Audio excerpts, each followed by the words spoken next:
In this video, I will show you how to create the zoom effect in CapCut. Whether you're looking to do a slow zoom or a super fast zoom, I will show you exactly how to achieve this effect.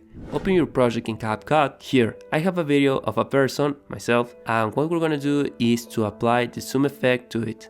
First, tap on the video or element you want to apply the effect to, and then tap on this diamond icon. This is the keyframe option. Keyframes allow you to create different effects from one point to another. For example, I can place a keyframe here. You will notice a small diamond or rhombus shape appears. Now, I will move forward a bit and place another keyframe. This time, I will pinch the screen with my fingers to zoom in on my face. As we go back, notice what happens.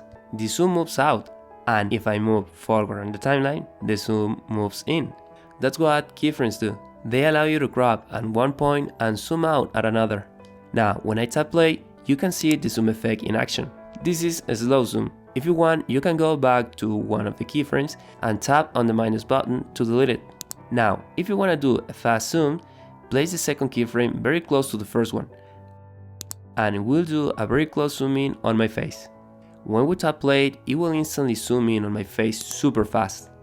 If you want to learn more advanced editing tips in CapCut, tap the playlist that appears on the screen now, so you can continue your learning with CapCut and make better videos.